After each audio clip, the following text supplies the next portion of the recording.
A few hours ago, we were just talking about how the gaming system reacted when IGN posted their very controversial mixtape review, right? Well, it's happened again. You guys remember how Sony has been silent ever since they announced that they'll be stopping the production of physical media in 2028? Well, on Tuesday, I believe it was the 7th of this week, they actually broke their silence. And did they address the backlash or say anything to that extent? No. Instead, PlayStation opted to do something far more better. They showed off their FlexStrike Fight Stick. I don't even know what that is. Try saying that 5 times straight. But this is basically Sony's version of there is no war in Passing Sing. And that isn't even the weird part. The weird part is what was happening everywhere else. You see, while Sony was acting like nothing happened, players decided that they weren't done talking. A petition calling on Sony to reconsider their decision has actually grown up to 200,000 signatures, and the story doesn't stop there. Then reports emerged that even publishers had actually been blindsided by Sony's announcement. Then developers weighed in. Hideo Kojima, someone who's long championed game preservation, publicly expressed concern about the future of physical media.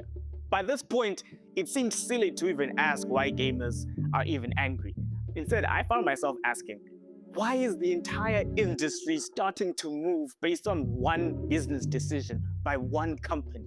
And get this, the reactions kept on spreading. Some PlayStation users canceled their PlayStation Plus accounts or pluses, and others actually began jailbreaking their PlayStation 5s. And get this, some analysts now believe that Sony actually has no intention of changing course and will simply wait for the backlash to burn itself out at this point. Because apparently, digital profits are simply far too significant. And that was the moment where things started clicking for me.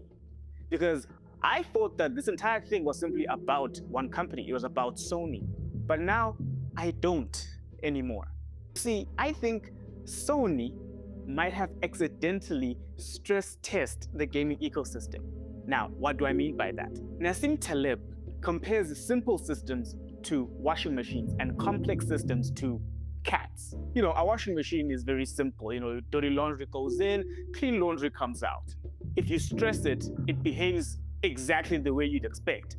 But a cat, on the other hand, if you stress it, it may behave differently. It may adapt. If it gets sick, it may recover. It learns. Might even come back stronger than it was before. But the important thing is you can no longer predict one single outcome. And that is exactly what's happening in Sony's case. Sony thought it was making one simple business decision. However, it triggered dozens of independent adaptations across the entire gaming industry.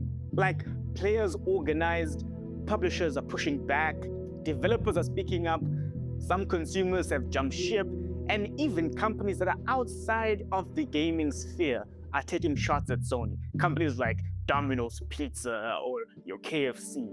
That sounds a lot like cat-like behavior. And personally, I think that Sony's mistake wasn't announcing the end of physical media. I think Sony's actual mistake is how much they underestimated just how interconnected the gaming ecosystem actually is. So here's my prediction. If I'm right, Sony's silence will not calm the game industry down. It'll simply make things worse. I think it'll create even more unexpected adaptations. Like, more publishers may speak up, even retailers may double down on physical media, and more players may actually find new ways to deal with Sony's new ecosystem. Because that's what cats do, they adapt. The only question now is whether Sony will.